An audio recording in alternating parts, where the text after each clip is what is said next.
Hello student, welcome to सोलिस्ट e study. आज हम क्लास 10th की मैथमेटिक्स में जो हिंदी मीडियम के छात्र हैं उनके लिए एक चैप्टर है, चैप्टर 8, जिसमें हम त्रिकोणमिति के बारे में समझेंगे। तो चलिए इस चैप्टर के विषय में थोड़ा समझते हैं। चैप्टर को समझने से पहले हम कुछ बेसिक, तो त्रिकोणमिति को जानने से पहले हम कुछ चीज़ें पहले समझ लेते हैं, जैसे कोण क्या होते हैं, त्रिभुज क्या होते हैं। इनके बारे में हमने पहली के कक्षाओं में सीखा है, हल्का सा एक रिवीजन कर लेते हैं। देखिए कोण क्या होता है, कोण क्या होते हैं। कोई एक रेखा है, यह रेखा, इसका दो बिंदु है A और B, ठीक है। यह रेखा अपनी ये प्रारंभिक अवस्था में है। जब यह रेखा को हम लोग क्या करते हैं, इसकी प्रारंभिक अवस्था से एक बिंदु को यानी एक इसके सिरे को स्थिर रख करके किसी वृत्तीय मार्ग पे इसको विस्थापित करते हैं तो क्या होगा। मान लीजिए अभी ये अवस्था है तो थोड़ी समय बाद ये क्या होगी, इस अवस्था में आ जाएगी, कुछ समय बाद किसी अन्य अवस्था में आ जाएगी। तो किसी रेखा का, ये मान लीजिए C बिंदु है, तो किसी भी रेखा का उसकी प्रारंभिक अवस्था से और उसकी दूसरी अवस्था या अंतिम अवस्था के बीच में जो कोणीय झुकाव होता है, यह, इसको हम लोग बोलते हैं कोण। इसे क्या कहते हैं हम लोग, कोण।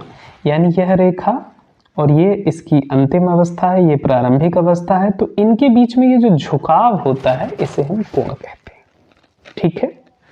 अब देखिए अगर हम इसको एक पूरा ऐसा गति, इसका जो मार्ग बनेगा वो कैसा मार्ग बनेगा, एक तरह का यह एक वृत्तीय मार्ग बनाएगा। अगर हम इस बिंदु से गति करें इस सिरे की, तो ये क्या होगा, इस तरह से एक वृत्तीय पथ पे गतिमान होगा। तो इस तरह से ये क्या हो रहा है इसमें, अगर हम इस सिरे को थोड़ा मिला दें ऐसा, तो ये क्या है, यह एक इस पूरे वृत्त की जो परिधि है उसका एक छोटा सा भाग है। ये क्या है, पूरे वृत्त की जो परिधि है उसका एक हिस्सा है, जिसे हम चाप भी कहते हैं। क्या कहते हैं इसको, चाप। और उस आधार पे देखें तो यह क्या होगी, यह आपका केंद्र होगा, और यह जो केंद्र है और उसके परिधि है उसके बीच की दूरी को हम लोग बोलते हैं त्रिज्या। क्या बोलते हैं, त्रिज्या। तो ये जो कोण है इसका एक इन त्रिज्या और चाप के साथ एक संबंध होता है। आपको पता होगा कि कोण बराबर क्या होता है, कोण बराबर जिस चाप के द्वारा यह कोण बना है उस चाप की लंबाई, चाप की लंबाई, और बटे में क्या लिखते हैं, उस जो चाप की लंबाई है और बटे में उसकी त्रिज्या, जिस वृत्तीय मार्ग पे हम गति कर रहे थे, त्रिज्या की लंबाई, ठीक है। तो इस तरह से हम कोण का एक सूत्र के रूप में समझ सकते हैं कि कोण क्या होता है, चाप की लंबाई बटे त्रिज्या की लंबाई। अब हम कुछ ग्रीक अक्षर होते हैं जिनके द्वारा हम कोण को इंडिकेट करते हैं सिंबल के रूप में। वो कौन कौन से ग्रीक लेटर्स हैं, जैसे आपने सुना होगा ये थीटा, आपने सुना होगा फाई, आपने सुना होगा साई, अल्फा, बीटा, गामा। तो ये सारे जो अक्षर हैं वह किसके लिए होते हैं, कोण को प्रदर्शित करने के लिए एक प्रतीक के रूप में इस्तेमाल किए जाते हैं, ठीक है।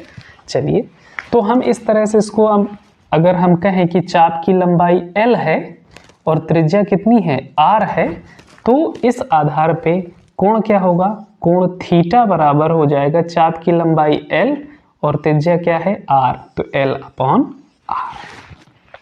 ठीक है। अब प्रश्न ये है कि इसमें जो है चाप की लंबाई हमें पता है, त्रिज्या की लंबाई हमें पता है, तो हम क्या कर सकते हैं, हम कोण बता सकते हैं कि इसके केंद्र पर कितने डिग्री का कोण बनेगा। तो एक ध्यान रखेंगे, कोण का जो मात्रक होता है वह क्या होता है? कोण का मात्रक, देखिए हर एक किसी ने जैसे लंबाई आप नापते हैं तो उसका भी मात्रक होता है मीटर सेंटीमीटर में, इसी तरह से द्रव्यमान है उसका भी मात्रक होता है, इसी प्रकार से कोण का भी मात्रक है। तो कोण का मात्रक क्या होता है, इसमें ध्यान रखेंगे कि अगर कोई पूछे आपसे कि कोण का जो स्टैंडर्ड हमारा रूप है उसके लिए मात्रक क्या है, तो ध्यान रखेंगे रेडियन होता है। क्या होता है? रेडियन। कोण का मात्रक क्या रहेगा? रेडियन। लेकिन हमने एक चीज समझी है कि हम लोग डिग्री में भी लिखते हैं कि 10 डिग्री 20 डिग्री 45 डिग्री का कोण है ये। तो डिग्री का और इस रेडियन का क्या आपस में संबंध है उसको भी थोड़ा समझ लेते हैं। देखिए एक याद रखना है आपको कि पाई रेडियन क्या है? पाई रेडियन बराबर होता है 180 डिग्री। यह इसका संबंध है। क्या है? पाई रेडियन बराबर क्या होता है? 180 डिग्री। ये संबंध आया कैसे? देखिए इसका हम संबंध समझ लेते हैं। अगर हम इस वृत्त में समझें, ये पूरा वृत्त है, इसकी त्रिज्या ये है। आप बताइए कि यह जो रेखा है, ये जो प्रारंभिक अवस्था से अगर ये पूरा मार्ग घूम जाए, मतलब ये जो है अभी हमने थोड़ा सा एक पार्ट लिया तो हमने यहाँ थीटा बनाया, आप सोचिए कि ये पूरा घूम जाए और पूरा घूम करके फिर वापस यहीं पे आ जाए, तो कितना कोण बनाता है एक बिंदु पे? पूरी एक वृत्त जो होता है वो पूरा कितना कोण बनाता है? हमने पढ़ा है कि ये जो बनाता है वो 360 डिग्री यानी 360 डिग्री का कोण बनता है। ठीक है, अब देखिए 360 डिग्री बनाने पर कितनी परिधि में यानी चाप की लंबाई कितनी हो जाएगी? देखिए यहां से शुरू किया हमने और ऐसे चलते गए चलते गए चलते गए और पूरी परिधि घूम के यहीं पे आ गए, यानी ये कुल मिला के क्या हो गया? चाप पूरा क्या बन गया? पूरी परिधि बन गई और त्रिज्या तो रहेगी ही। ठीक है, तो उस आधार पे कोण, अगर हम पूरी परिधि के लिए बात करेंगे तो कोण क्या बनेगा? 360 डिग्री इसमें रख दीजिए, और चाप की लंबाई क्या होगी? पूरी परिधि हो जाएगी। तो पूरी परिधि की लंबाई, चाप की लंबाई क्या हो जाएगी? परिधि की लंबाई, और अपॉन में क्या है? आपकी त्रिज्या है। अब देखिए यहीं से ये रिलेशन आएगा। देखिए 360 डिग्री और परिधि की लंबाई वृत्त में क्या होती है? परिधि की लंबाई किसी भी वृत्त में जो परिधि की लंबाई है वो क्या होती है? हमें पता है कि जो वृत्त की परिधि होती है, वृत्त की परिधि की लंबाई जो होती है वो होती है 2 पाई आर। ये हमें पता है 2 पाई आर। आर क्या है? त्रिज्या है। तो यहां पे हम रख सकते हैं इसको, तो क्या हो जाएगा? ये परिधि की लंबाई हो जाएगी आपकी 2 पाई आर, और अपॉन में क्या है? त्रिज्या आर। तो ये आर से ये आर कट जाएगा। और आपने पढ़ा है कि जो ये कोण होता है, यानी ये जो संबंध है ये क्या है? परिधि की लंबाई अपॉन त्रिज्या, ये क्या है? कोण है। और कोण का मात्रक हम क्या लिखते हैं? रेडियन, यानी इसको हम ऐसा रेडियन में लिखेंगे। ठीक है, अब 2 पाई रेडियन बराबर कितना है? 360 डिग्री है। कितना है ये? 2 पाई रेडियन बराबर है 360 डिग्री के। तो आप बताइए 1 पाई कितना हो जाएगा? ये 2 डिवाइड में आ जाएगा, तो यानी कि ओनली पाई रेडियन कितना बचेगा? पाई रेडियन बराबर हो जाएगा 180 डिग्री। तो ये देखिए यही संबंध आ गया। तो आपको बस ये ध्यान रखना है कि कोण बेसिकली क्या है? कोण बराबर होता है चाप की लंबाई बटे त्रिज्या की लंबाई। मात्रक पूछेंगे तो रेडियन, हम डिग्री भी मात्रक है इसका, लेकिन इनका जो संबंध क्या बनता है कि पाई रेडियन इक्वल टू होता है 180 डिग्री। कई बार प्रश्न आ जाते हैं छोटे छोटे, उसमें कह देता है कि इतने डिग्री का कोण है, उसको आप रेडियन में बदलिए, या रेडियन में दे देगा प्रश्न और कहेगा इसको डिग्री में बदलिए। इसको कैसे करते हैं? जैसे मान लीजिए, जैसे एक प्रश्न है, आपको दी हुई जो डिग्रीज हैं, डिग्री इसको चेंज करना है रेडियन में, डिग्री से रेडियन में बदलना है। जैसे प्रश्न में आ गया कि आपको 30 डिग्री को रेडियन में बदलना है। देखिए 30 डिग्री को रेडियन में बदलना है तो हमें पता है कि पाई रेडियन बराबर 180 डिग्री होता है। पाई रेडियन कितना होता है? 180 डिग्री। तो अगर हम एक रेडियन की बात करेंगे, 1 रेडियन तो कितना होना चाहिए? 180 डिग्री अपॉन पाई। ये संबंध आपको समझ में आ रहा है? ठीक है।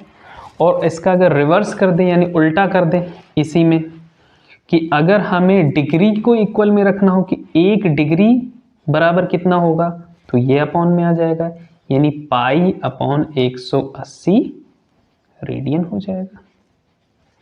समझ में आ गया ना? कहने का मतलब क्या है कि जब आपको रेडियन से डिग्री में कन्वर्ट करना है तो किससे मल्टीप्लाई होगा? 180 अपॉन पाई से। और जब डिग्री को रेडियन में चेंज करना होगा तो पाई अपॉन 180 से मल्टीप्लिकेशन करेंगे। ठीक है। अब ये प्रश्न जो है इसको देखते हैं। आपको 30 डिग्री को रेडियन में बदलना है, तो आपको डिग्री को किस में बदलना है? रेडियन में। तो किससे मल्टीप्लिकेशन होगा इसमें? पाई अपॉन 180 से। तो 30 में हम गुणा कर देंगे, पाई अपॉन 180 रेडियन बन गया ये आपका। ठीक है, इसको आप कर दीजिए, 6 टाइम में हो जाएगा, 6 बार जाएगा, तो पाई अपॉन 6 रेडियन, ये आपका आंसर हो जाएगा। ऐसे किसी भी को आप कर लीजिए। जैसे मान लीजिए 45 डिग्री आ गया, तो 45 डिग्री को क्या करेंगे आप? 45 मल्टीप्लाई करेंगे पाई अपॉन 180 रेडियन, और इसको सॉल्व करेंगे तो 4 बार में कैंसिल हो जाएगा, तो पाई अपॉन 4 रेडियन। ठीक है, इस तरह के प्रश्न भी आ जाते हैं तो आप उनको सॉल्व कर पाएंगे।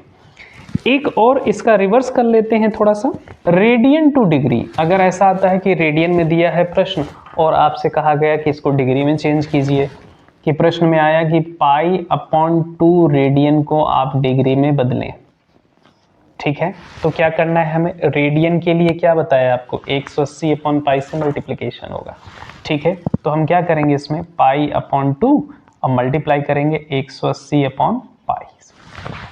ठीक है, तो देखिए ये पाई से ये पाई कैंसिल हो जाएगा और ये किस में आ गया? अब डिग्री में। तो 2 से डिवाइड करेंगे इसको, तो ये आपका 90 डिग्री आ गया।